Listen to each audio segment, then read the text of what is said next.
So for those who have been watching, the NBA playoffs have been totally wild this year. And you can see from this video named The Crazy NBA Playoffs that I'm going to talk about a couple of certain things that are, whether you do know or don't know, they might shock you, may not shock you, but they're both been exciting. It's all been exciting. I've loved the NBA playoffs so far. I think they've been one of the better NBA playoffs in a very, very long time. But of course, before I get into this video, make sure to like, subscribe, turn the notification bell, guys. Help me out a little bit. And without further ado, let's get right into this video. Now, the first thing I'm going to get into is named the Milwaukee Meltdown.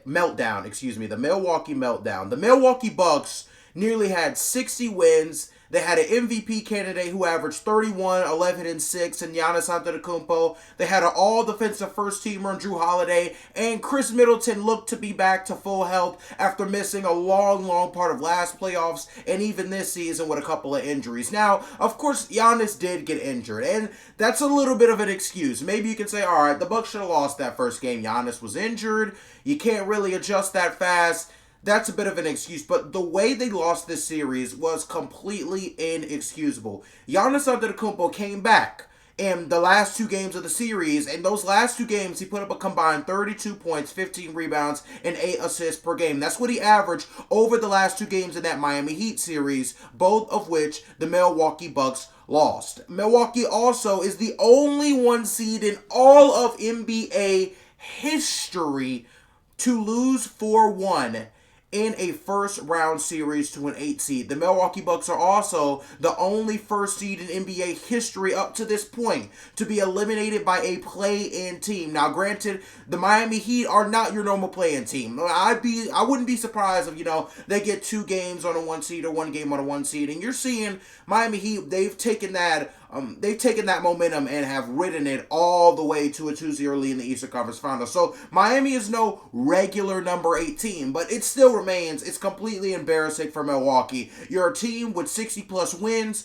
You are an amazing player in Giannis Antetokounmpo. You have to see how is this going to impact his legacy. I think Giannis Antetokounmpo probably is going to suffer the most out of anybody in the Milwaukee Bucks organization with this loss. I think people are going to say he could never really get fully past the Heat. The 1 year that he got past the Heat, the Miami Heat were a little bit underwhelming. They were injured. They were coming off a 2020 bubble in which they went all the way to the championship, the shortest offseason of all time. The Milwaukee Bucks, meanwhile, that year before got eliminated by the Miami Heat in the second round. So it's going to be a lot of damage to the legacy, of Giannis Antetokounmpo. And ultimately, I think it's pretty embarrassing for Milwaukee. It's not anything you want to go back to, and you hope that they can recover from it, but who knows? Maybe the team blows up. Coach Mike Budenholzer, has already been fired, so that's something going on in Milwaukee. You guys need to watch that if you're an NBA fan, especially if you're a Milwaukee fan. Now, this is going to leeway me into our next topic, and it's Jimmy Butler. Jimmy Butler has literally been the best player in the NBA for the last month and a half, if you will. 31.7 assists, 7 rebounds and 6 assists. That is what Jimmy Butler is averaging. That is not LeBron James stats. That's not Devin Booker stats, not AD, not even James Harden. That is Jimmy Butler during the playoffs. The guy is doing things that Michael Jordan did back in his prime in the playoffs at 33 years old. Now, of course, you have no Tyler Hero with the Miami Heat. The Heat have 7 undrafted players who look more like they should be playing in LA Fitness rather than an NBA game, and a 33-year-old Jimmy Butler who played under 70 games this season, who had a couple of injuries this season. The Heat are just absolutely magical. However, they are gritty also. They're tough. We don't know if Jimmy Butler is Michael Jordan's son, but he sure is putting up the numbers that you would expect the son of possibly the greatest player of all time to put up. And it might just be a mix of all that. Maybe the Heat are just magical. Maybe they're just a little bit of lucky. But they're also a very gritty. They're a tough team. They're a team that goes out every night and has something to prove. The Miami Heat were given a 7% chance to beat the Boston Celtics in this Eastern Conference Final Series that is going on as we speak. And also as we speak, the Miami Heat have a 2-0 lead. So maybe it's magic, maybe it's luck, maybe it's hard work, but the bottom line is that the Miami Heat continue to defy the odds, and I would not be surprised if this team found a way to win an NBA championship. Now, on to the next topic, over to the ragtag bunch that like to call themselves the Los Angeles Lakers. They are the single most stress-inducing team I've ever watched in the NBA. One game, Anthony Davis looks like a superstar. He looks like, oh, he's the next guy. And then the next game, the guy forgets to play basketball and he dropped 15 and 11, prime JaVale McGee numbers. No disrespect to JaVale McGee, but we expect a lot more from Anthony Davis. The guy has just been flat out inconsistent. Now, LeBron James is putting up 23, 10, and 5 so far in the playoffs as a 38-year-old on a bad ankle. And people are calling that underperformance, but I'm not willing to call it underperformance. The guy is 38 years old. Anthony Davis is supposed to be the guy to step up. D'Angelo Russell is supposed to be the guy to step up. People like Rui Hachimura, Austin Reeves, those have been two guys who have really, really stepped up in the playoffs, and it shows you the amount of hype, the amount of expectation we have for this man, even as a 38-year-old. We have the nerve to call 23, 10, and 5 on a bad ankle in the playoffs a disappointment, an underperformance. And granted, LeBron ain't had his best playoffs in his career. It ain't been his best, but it is far from underperformance. The guy is shooting over 50% from the field. His team is in the Western Conference Finals as an 8 seed. It is absolutely and utterly one of the most impressive careers in NBA history, and it just goes to show you how much hype this man gets every single time he enters the court. The expectations we have for this guy, the amount of times we want this guy to go out and constantly prove himself, and it's really just...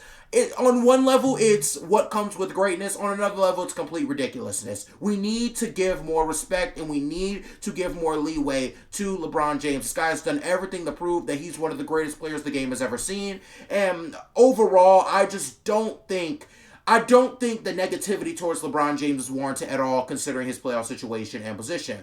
But speaking of hype, yes, Victor Wembanyama. On to the next topic. Is he the next Spurs legend? Was David Robinson, Tim Duncan. Is it now Victor Wembanyama? Now, Victor is not only one of the most hyped prospects of all time, and I recently had a debate on who was the most hyped prospect of all time, and I'm not really going to get into that right now, but Victor Wembanyama, at least I'm not going to get into that debate until later in the video, but Victor Wembanyama is 7'5". He can play elite defense. He can shoot the ball with the best of them. He can drive to the bucket. He has every single tool needed to become an NBA superstar. However, my debate was about a couple days ago, two guys who are honestly some of the best debaters I've ever worked with, some of the best guys with some of the best sports knowledge. There's Tayshawn and there's Maurice. Those are two guys I debate with all the time. And we were talking about who has more hype, LeBron James or Victor Wembanyama. And my response to that question is stop freaking playing yourself. LeBron James had way more hype, respectfully, than Victor Wembanyama. Let's be honest, 90% of you watching this video ain't know who Victor Wembanyama was last season. 10 months ago, nobody knew who this guy was. LeBron James was hyped from the second he entered high school. As a 16-year-old, this dude was on the front of a magazine deemed as the chosen one. The dude had celebrities pulling up to his games while he was also taking AP math classes. It's just another level of hype, if you will. Now, Wembanyama has a ton of hype. Wembanyama is an amazing player. Wembanyama is an international player, therefore he's got that international crowd. But LeBron James came into the league with high expectations. Think about it this way. After breaking an all-time record, having 10,000 assists, winning 4 finals and 4 finals MVPs, this man's greatness is still questioned to this very day. Even after all he's done, we still find ways to question this guy. Now, Wemby does not have that kind of expectation. Let's say Wembanyama has the career of Kevin Durant, which is an amazing career. 1 MVP and 2 championships.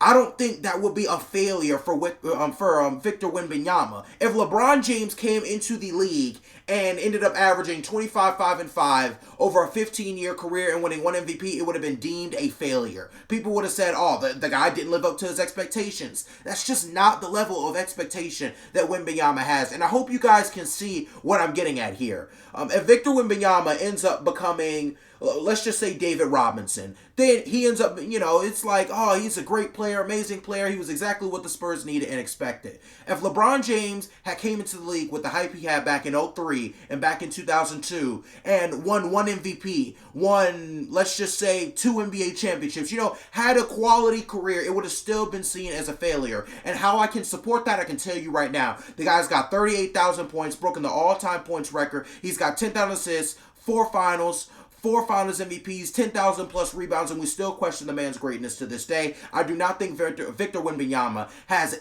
anything compared to the hype that LeBron James had. Now, the bottom line is that Wemby is hype. He's an amazing talent, but do not play yourself. LeBron James has had the hype on him ever since he was 16 years old. The dude is the most hyped prospect ever. He is the best prospect to ever come out of high school or college in NBA history, and I do not want to really hear anything else about that until I see how these careers end out, until I see that Wembanyama has a little bit more hype than LeBron, until I see celebrities pulling up to this man's games and see him on poster boards, see him on magazines as the chosen one.